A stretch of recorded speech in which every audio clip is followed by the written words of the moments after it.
I've got what? Quantity the demanded. quantity demanded. The quantity that people are purchasing. So when we use the word demand, we're talking about the demand curve, and then we got into our demand shifters, like other things that will do it. So price goes up, what goes down? Quantity demanded. Quantity demanded. Those two words need to be together. The quantity that people want to buy goes down, and that's absolutely false. What is it? Ceteris paribus. Good, without adding those two words on. What does ceteris paribus mean? Yep. Of the circumstances that do not change. Yes, nothing else has changed. Holding all of the things constant. Yep. All right, so now, what is you can see me after class for spelling. Okay, supply. Price goes up.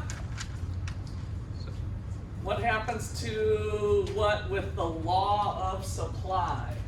Quantity supply. Quantity supply goes up. We've switched hats. We're no longer a buyer, we're a producer. And we're saying to ourselves, hey, if I can sell my beer for higher prices, I'll put more on the shelves, right? Why? What are they trying to maximize? Profits. What are profits? What's the equation for profits? You should have this right off the top of your head. I know I don't expect you to now, but I'm going to get you to a point where we're going to all shout it out together here. What's the equation for profits? Tim? Total revenue minus total cost. Total revenue minus total cost. That's what I'm looking for. Total revenue, the money in the cash register, minus the total cost of selling that stuff. Total revenue minus total cost gives you profit. That's what they're trying to maximize. And so the logic of the law of supply is that holding all of the things constant, higher prices will make me more money, so I will supply more, right? So the law of supply had, let's see, let me do this a little bit differently here. So we'll start off today with 3 elements of supply. We did 3 elements of demand. And as long as I said that then, because it'll kind of help for this, what were the 3 elements of demand? What was number 1? So 3 elements of demand. Yeah, what's your name? Nick. Law and shifters. Number 2? Yeah. Consumer surplus. And number 3? Elasticity. Okay, Simon, good. You had that one. Sorry, I should have jumped on that hand there. So, all right. So we had these different things that we're thinking about relative to consumers, and we're going to have the similar things going on for producers. So let's kind of continue on now with yesterday. So we got the law and shifters. And where we left off with was just the shifter list. And so the supply shifters, number 1 was the price of resources. Did I get to number 2 or not? I don't think I did I? We just stopped at the price of resources. All right, so this is a pretty important one. The price of resources is really, you can think of it as the cost of doing business. We did. The cost of doing business. What's that? We did do this, yes. I am repeating it here. So I'll put a couple, you can rewrite this, I'll put a couple of new things on maybe. So what we had on your notes yesterday was wages going up, the rental rate of capital going up. I mean, it's really anything. Like, what about, what if there's an increase in government regulations? So the government forces you, you are a hairstylist, you cut people's hair, and the government forces you to put your used combs in a chemical solution, and the government has changed that formula because some researcher found out that if you add a little bit of this chemical to that solution, it'll kill off more bacteria. What does that do to your business? Does it increase cost or decrease cost when the government adds a new regulation? It increases, right? So we know it increases. If it decreased, you'd already be doing it, right? If it decreased cost, you'd already be doing it, unless it was a brand new thing or something. But otherwise, if the government's forcing you to And a lot of times new technology changes, innovations, research, whatever, kind of comes down the pipeline, and then it becomes some sort of regulation. So an increase in government regulations for businesses leads to an increase in costs.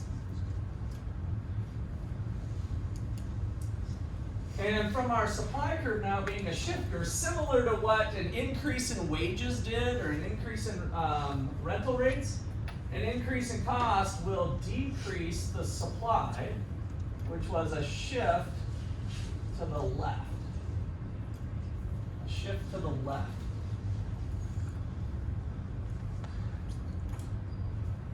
All right, so that is our first shifter. The second one we'll go with is technology, following the book's order here. So a change in technology.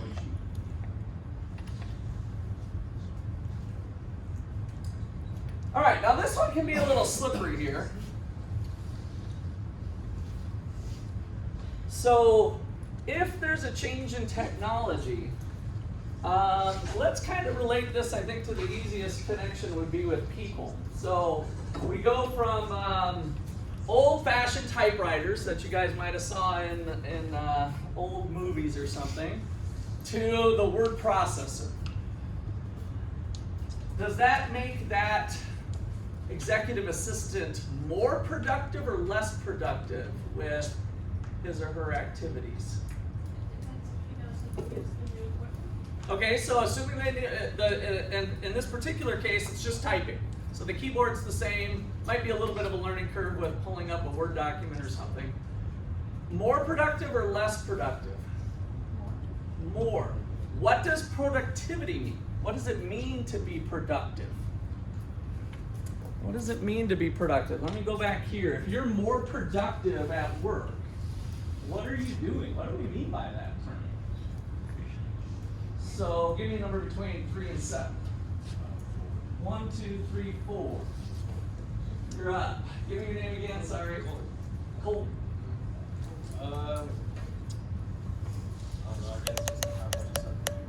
Okay, how much is something you do? So where's your last job you worked? I work at Nike. At Nike. Okay. So we're in the business of selling shoes. I assume, or were you manufacturing? Retail shop. So you're selling shoes, right? At the shoe shop. And so if there's a new technology that helps you process the orders and the inventory faster, can you sell more shoes or less shoes?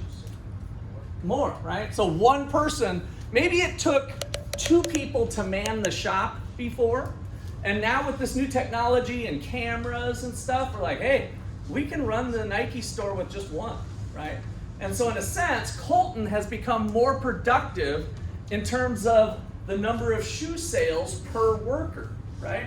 So that's what we mean to be more productive. So in its rawest form, we're talking about the number of units of output per unit of input. So before we do technology here, let's do a little note. To be more productive, or productivity, how productive you are, is equal to the number of units of output over the number of units of input.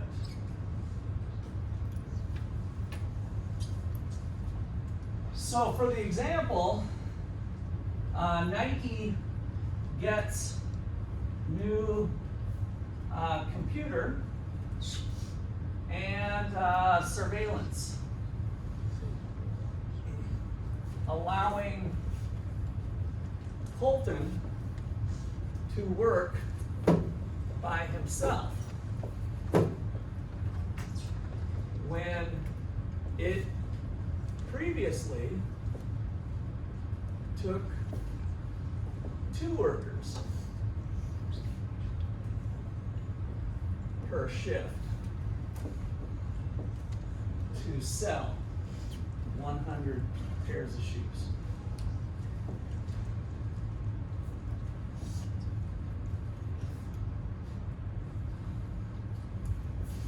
So our average product, if we want to look at it that way, our productivity, so how productive were we? Our productivity before was 100 pairs of shoes divided by 2 people equals 50 pairs of shoes per worker, right? 50 per worker. And now our productivity increases because of the new technology. All 100 shoes can be sold by Colton, which gives us 100 pairs per worker. So the technology has made our resources more productive. All right, now we've got enough under our belts. Does this mean Nike can supply more shoes or less shoes? More, right? Because their labor costs went down. They only have to pay for 1 worker. Maybe they have to give Colton a little bit of a raise because it looks like he's doing a lot, having all this responsibility. But instead of having 2 workers at $15 an hour would be $30 an hour. We're just going to give a raise to Colton and give him $20 an hour. He was at 15, and now Colton wins, Nike wins, both are better off, costs are down, I can supply more. So, the moral of the story here is an increase in technology leads to an increase in supply. I'm going to shift left.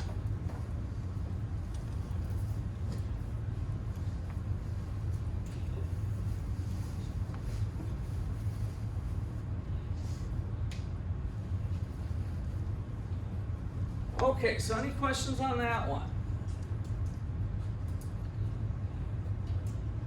Chance to catch up here.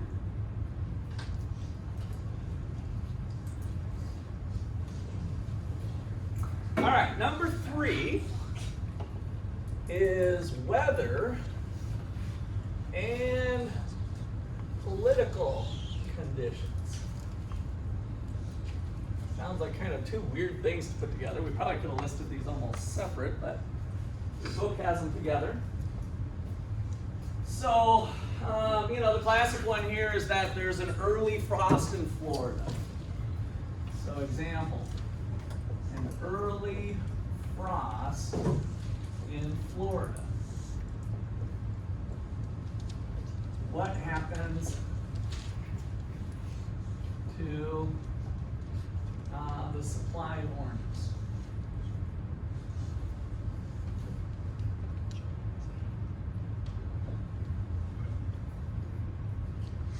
So what do you think is going to happen? Increase or decrease the supply of oranges? Decrease, right? So this one kind of just goes with your gut here. We killed off some oranges, and so we used to have a supply. If oranges would have been selling at $3 or $5 or $7 at various prices, we had the quantities of oranges that orange producers would be supplying. At a low price of $3, they would only sell 10. At $5, they would sell 25. And at $7, they bump up production to 40.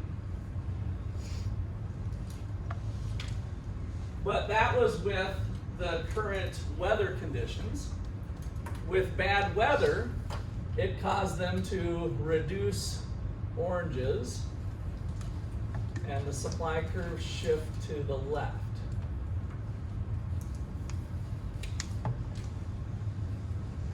So political conditions, we're not really thinking about. Well, it could be who wins the presidency, if it's Trump or Biden, assuming those are our 2 candidates.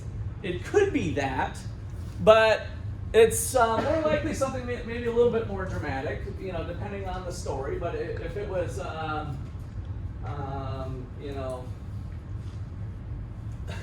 I'll try to something stupid like "Make America Great Again" T-shirts or something. If he wins, maybe there's an increase in the supply of "Make America Great Again" T-shirts or something, right? And so that could have implications there. But more likely, if we talk about something like war, so political conditions, civil unrest or something, if there's a a war going on in the United States, what do you think happens to the supply of most goods? Goes up or down when the U.S. enters a war? It's going to go down, right? We're not going to have as many of a lot of things. There might be an increase in supply of weapons of mass destruction or guns and bullets or whatever, right? So that's what we mean by political conditions. So political conditions, let me just put a little note here.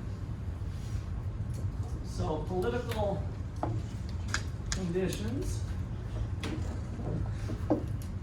would depend on the good.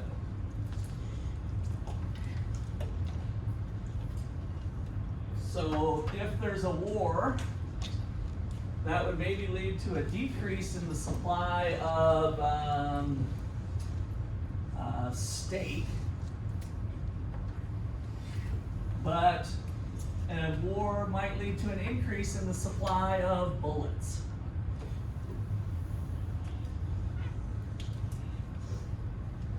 So guess who has incentive to keep the Ukraine-Russian war going? Who has incentive to not see it come to an end, to see the conflict go on a little bit longer? Who has monetary incentive to see a war go on a little longer? Whoever's making the war supplies. Whoever's making the war supplies, right? And so I don't know if you guys have heard of like the military-industrial complex. That's kind of a fancy word put out there of why we see some things where wars break out and we're like, why are they doing that? Why would that, and maybe it has something to do with the political economy and how in bed the weapons manufacturers might be with the government in the supply of things needed for that war, right? All of a sudden their incentives are a little bit different than some other people's incentives. Where we're just thinking about, I don't want people to get hurt. Let's stop this war, right? So it's kind of the normal things that we'd be thinking about. There might be other economic incentives at play. All right, so number 4, we'll spend a little more time on here shortly. But for now, we're just going to put taxes. So it seems kind of easy. We increase taxes. An increase in taxes is going to lead to a decrease in supply, right? So if we tax the businesses more, we're going to decrease the supply. A shift to the left. And then number 5, that I actually had a little debate with. I'm going to add number 5. It's not in your book, but it gets into your book later chapters. But Jim Gortney, before he passed away a couple weeks ago, him and I debated this one a little bit about a year or 2 ago, because I think it belongs in there, but he thought otherwise. So that was one of our disputes we had, and now we won't get that resolved until I see him in heaven someday.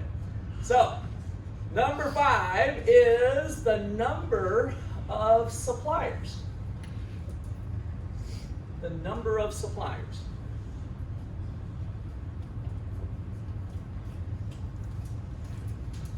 So if there's an increase in the number of pizza places in Ottawa, does that lead to an increase in the supply or a decrease in the supply of pizzas in Ottawa? Increase, right? So more suppliers leads to an increase in supply, a shift to the left, holding all the things constant, a shift to the right, I'm sorry, I said left, I think. It's a shift to the right, an increase in supply will lead there to be more pizza. So all of these shifters, if you start to compare this list to your demand list, you'll start to see some similarities actually. There's a few of them that are kind of close. And especially this one with the number of suppliers. What did we have on the demand list that looks like that? Look at your demand shifters. Nope. Not the number of resources. What's on your demand shifter list? Yeah, Daniel? Population. Population, the number of consumers.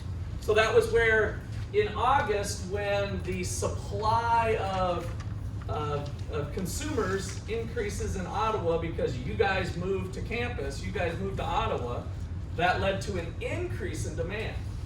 Domino's Pizza, how many people are digging the Domino's in town? Have you had the Domino's Pizza? It's pretty good, right? I like it. So that just recently opened up. We didn't lose any other pizza places, so Domino's entered the market, and there was an increase in supply of pizza here in Ottawa. All right, so now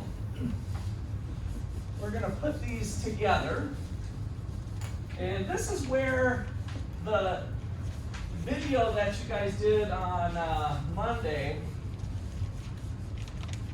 does a lot of applications of supply and demand.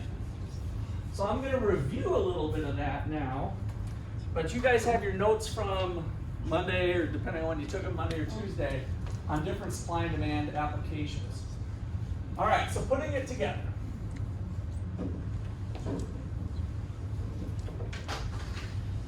So it's often kind of difficult to look at them separately because our brain wants to put them together right away. All right, so back here, give me a good, any good, first thing that comes to mind. Anything, could be anything.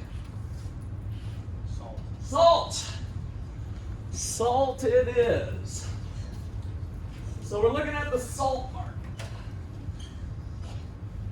And so we have a demand for salt with the law of demand, and a supply of salt of businesses trying to maximize profit by selling salt. And so immediately X marks the spot, right? We kind of get this jumping out at us that there must be something interesting happening here. And indeed, you're right. This is what we call the equilibrium price and quantity. So the equilibrium is kind of a resting place, a situation in which there's no tendency for change. And we have there kind of what the book calls economic efficiency. And that's going to be important for us as we move into other stuff too. Let's just call this EE, economic efficiency. So, economic efficiency is a situation in which all of the potential gains from trade, all of the potential gains from trade have been realized.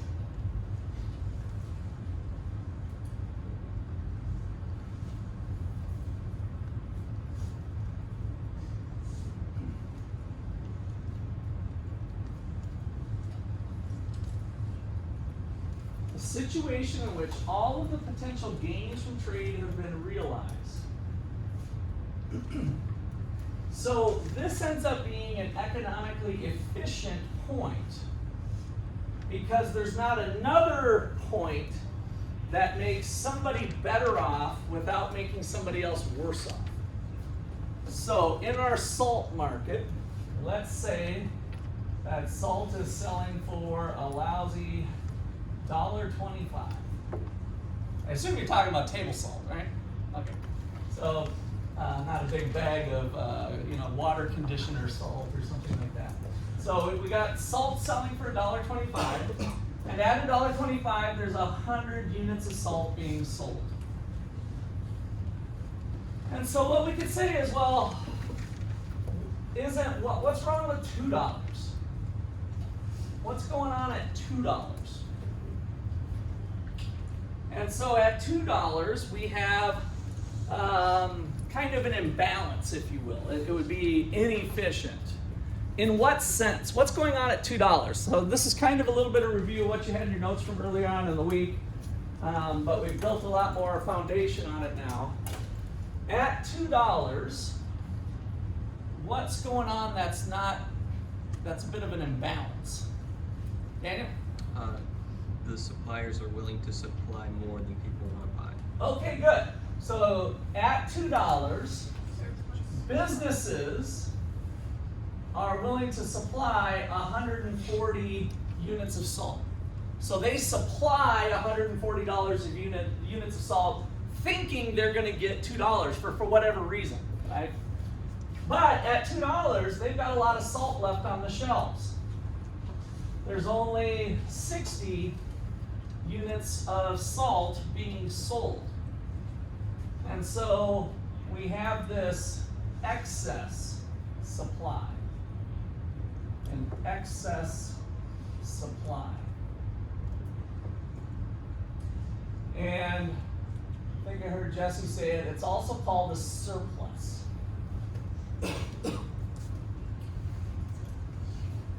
All right, so we can now ask ourselves, well, why is that bad?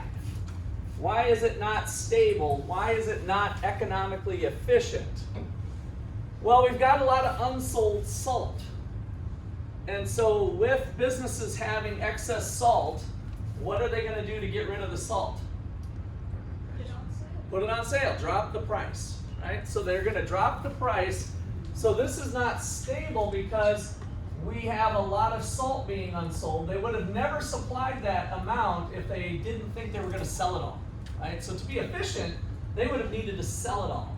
So this surplus causes them to have a sale and drop their price. So let's say they drop their price to 75 cents.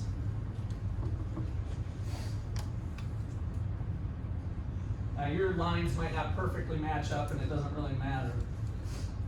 When they drop their price to 75 cents, what's going on? We have kind of a different imbalance now. So somebody other than Daniel, what's going on? Actually, Daniel, give me a number between 3 and 8. 3. 3. 1, 2, 3. What do you got here? You guys are lucky sitting next to each other. Give me your name again. Alex. Alex, so we drop at 75 cents. What's the problem at 75 cents in the market in terms of consumers wanting to buy salt and producers willing to supply salt? So here we are at 75 cents. Price is set a little too low.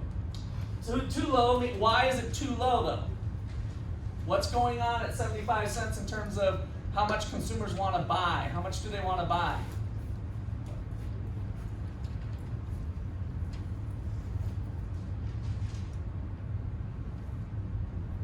What curve tells us consumer information, demand or supply?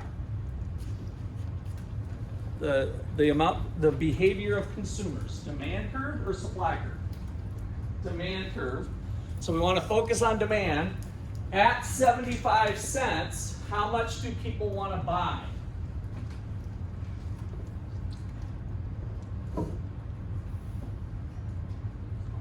$100. 140. That's what we're using this curve for, right? This demand curve and supply curve convey data. They convey information. The supply curve conveys information about the quantities producers want to supply at various prices, and the demand curve conveys information about the purchases consumers want to make at various prices. At $2, they want to buy 60. At $1.25, they want to buy 100. At 75 cents, they want to buy 140. All right, so Alex, you're halfway there, baby. So now, what's the problem? At 75 cents, consumers want to buy 140, but what's the rest of the problem here? How much is being supplied? What's the quantity being supplied by producers when they can only get 75 cents per unit?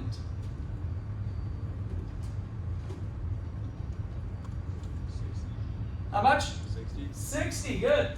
So total guess, or did your eyeballs go like this? Yeah? Good. You're learning. That's what we all got to do, right? You guys are all just taking baby steps with this. I'm going to walk you through it. I'm going to nurse you through it.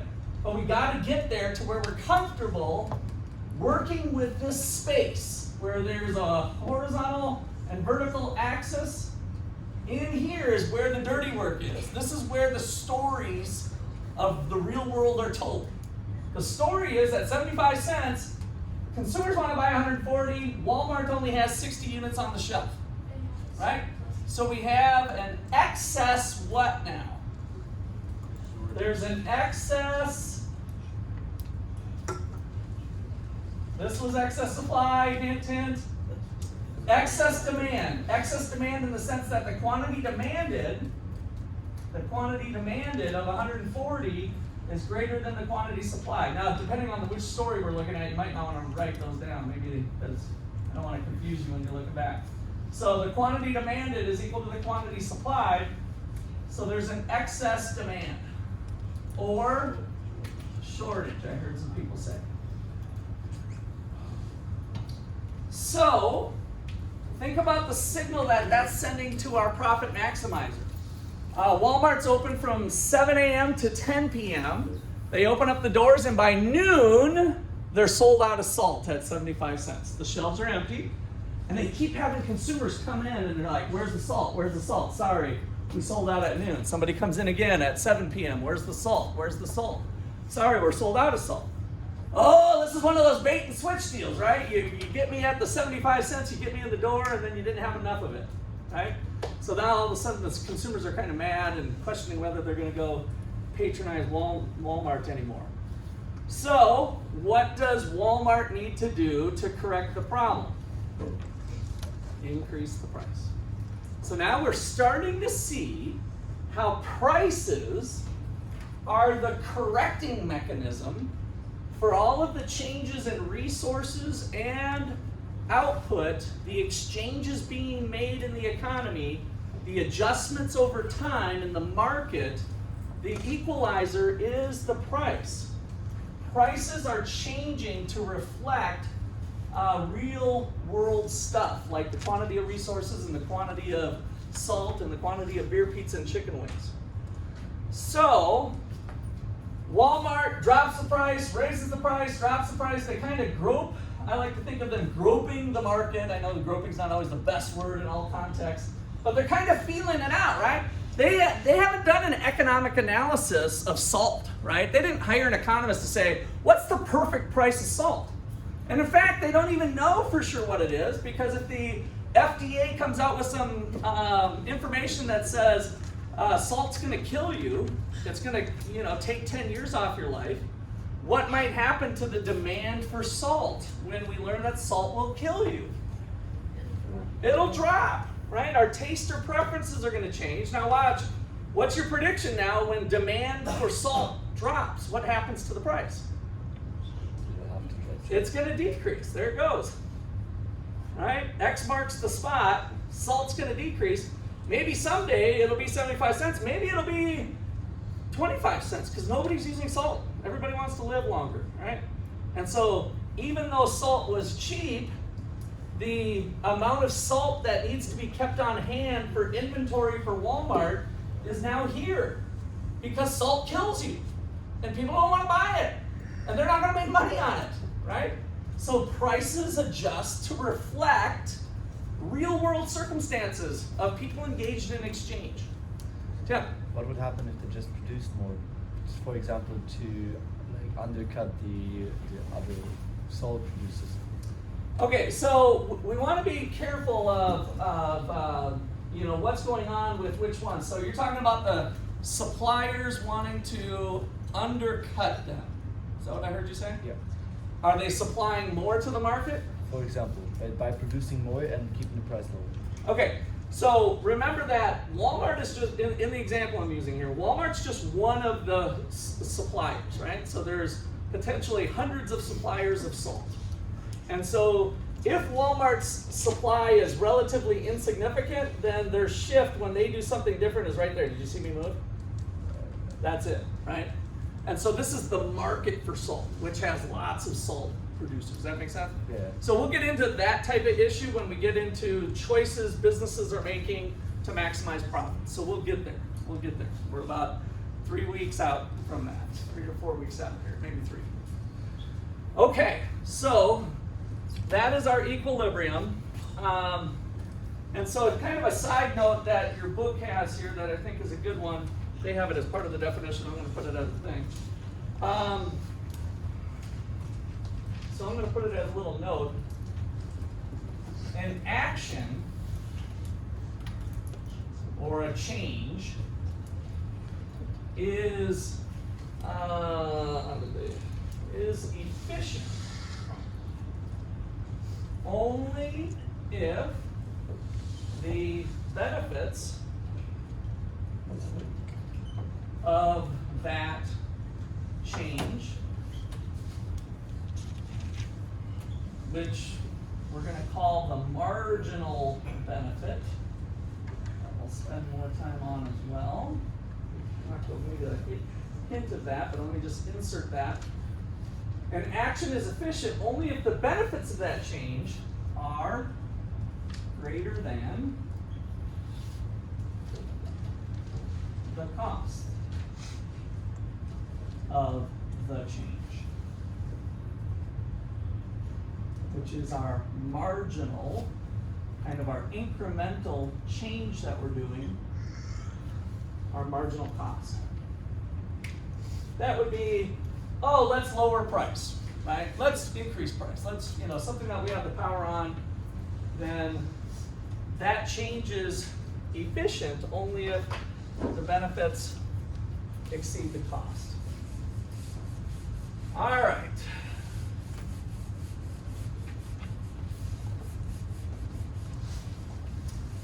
So, we can kind of see this idea of efficiency through consumer and producer surplus together. So that's kind of our starting place there. Maybe I should do, I kind of did one.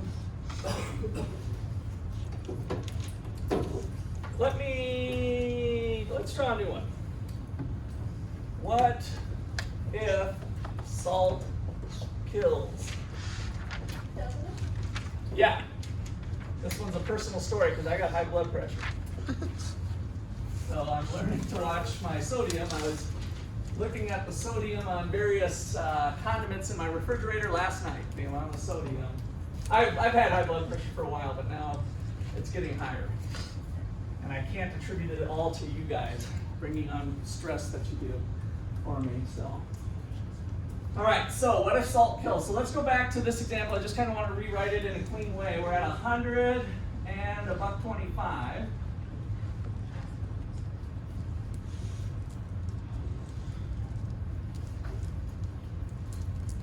And so there's a change in preferences. If we go back to our demand shifter list, before we knew salt killed and after salt kills. So the demand curve shifts to the left from D1 to D2. And the part I wanted to highlight for you here is that if salt prices stayed at 125, what's the problem? With this being the new demand curve, and this is still the existing supply curve, let's call it S1. What is the inefficiency currently at 125? What's going on, a surplus or a shortage? A surplus, right? So at the old prices, Walmart starts realizing, oh, there's a whole bunch of salt on the shelves. What do they do in the face of a surplus? Lower the price. And so again, both consumers and producers start kind of negotiating, and eventually the market will come down in price to, let's just say, 85 cents.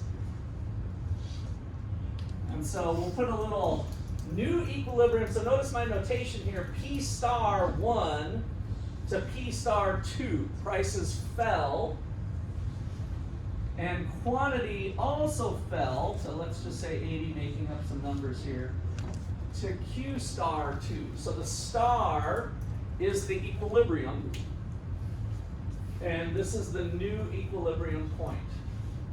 Out in space here, I'd like you to identify here, but you can kind of think of it going from point A to point B.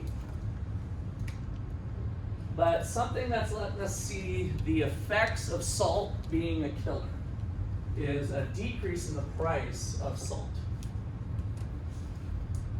Okay, now did the government have to come out and mandate that all salt suppliers must reduce their quantity of salt that they're making?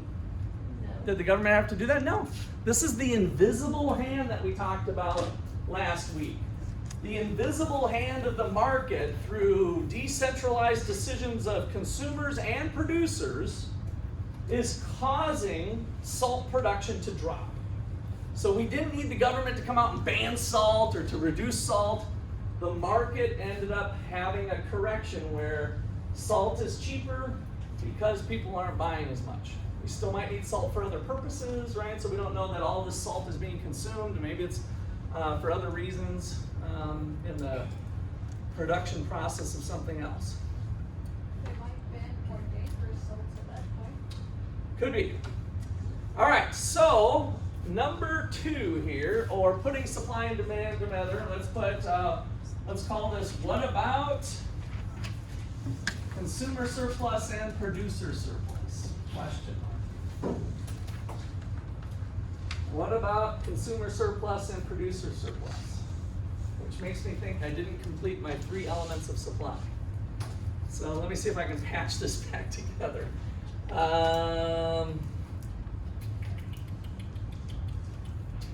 Yeah, we'll just circle back to that right now off that. So what about consumer surplus and producer surplus? So if we stick with our salt example here, let's go back to our original equilibrium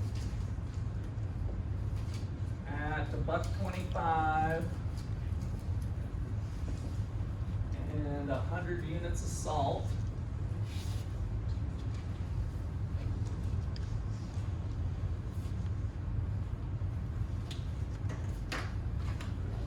What was this little triangle? What did we call that little triangle? Look back in your notes. We had a little 1/2 times base times height action. What did we call that? Tim? Consumer surplus. So that was the consumers. So if you ever get confused about which one's which, we can kind of see it by, well, first of all, you have to know the definition. It's the difference between what consumers are willing to pay, which is given to us by the data in the demand curve. Our high value customers, so this is our saltaholics down here, right? So our saltaholics, I guess this is, let's make sure we're still in the salt market here. Always label, sometimes you can label the market here too, the quantity of salt, so that we know we're talking about salt. The saltaholics are down here where they're willing to pay a high price for salt, but they only have to pay $1.25. So people are willing to pay for salt. Here's the high blood pressure people like me that aren't willing to pay as much for it anymore. In fact, I'm supposed to be down here, but I'm still up here and I need to move down here. But so we got the high value customers and the low value customers. And so this is our consumer surplus region. The dollar value difference between what a consumer is willing to pay and what they actually pay for each unit consumed. All right, so what we haven't talked about was this little triangle region here. What's going on with the producers? What are producers trying to maximize? Profit. All right, so here's what they're doing. The supply curve ends up being the marginal cost of doing business, because they're thinking over here, I'm going to take an action. It'll be efficient for me to take an action if I can sell another unit of salt at some cost, at some amount higher than what it cost me to make it. Does that make sense? So if I can make salt for 30 cents, if I can make one more unit of salt, the extra cost of the 33rd thing of salt is 30 cents. As long as I sell it for 31 cents, I'm making money on it, right? Everybody with me on that? I'm making money on it. I'm making only a penny, but I'm making money on the 33rd unit of salt as long as I can sell it at a price higher than that. So what the supply curve ends up being is this marginal cost curve. And we will get into that a little deeper about 3 weeks from now as well. So kind of bear with me here. So the 33rd unit of salt is right here. And so the cost of that unit of salt, we go up to the supply curve. To use the supply language, the Morton salt is the one that comes to mind here. It could be great value salt, but the 33rd unit of salt, that supplier was willing to supply it here at, I guess, let's see, 57 cents. So the cost of it is 57 cents. So if I am just a little bit over 57 cents, I'm good, right? And so if I actually am able to sell that unit for $1.25, I'm making some good money on it, right? The amount of money I'm making is $1.25, the price I sold it for, minus the cost of it. And so this vertical distance represents kind of the profit for the extra unit. What we're going to call the producer surplus, or the surplus of that unit. And now we're thinking surplus of dollars, which sounds awfully close to profit, which there's a connection there, but it's not perfectly profit. So now we're doing it for all of the units. How about this unit? Well, it cost me this, and I sold it for $1.25. What about the 99th unit or 98th unit? It cost me this, I sold it for this. And so this triangular region represents the surplus that producers got off of it, the producer surplus.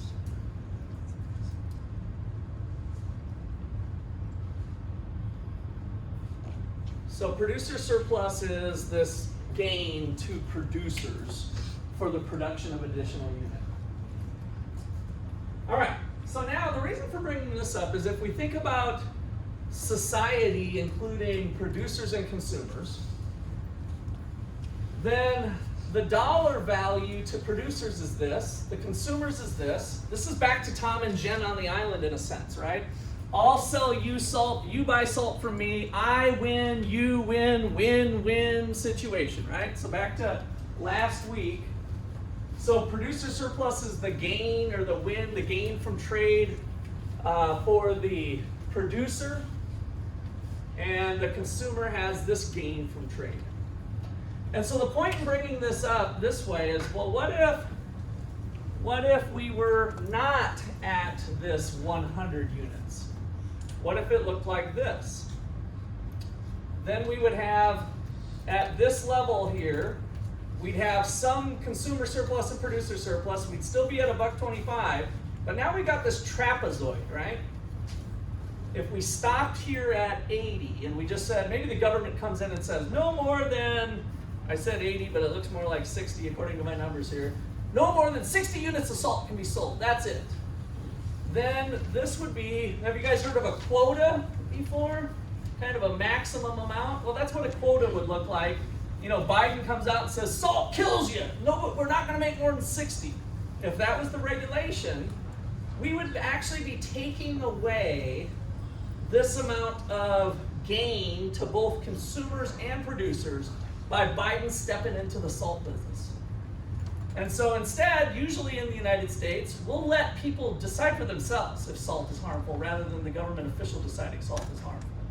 And so they make decisions on their own, and the market decides, no, let's not do 60, what about one more? Well, there's mutual gains, mutual gains, mutual gains. There's mutual gains all the way out to 100. If we go too far, the cost of an additional salt is greater than the benefit for it. That is inefficient. That's not following this, right? It's more costly to make salt than the benefits people are getting, so people won't do it. So any other quantity off of 100 is inefficient. All right, so that's kind of what the consumer producer surplus does for us. So note, any quantity not equal to 100 is inefficient.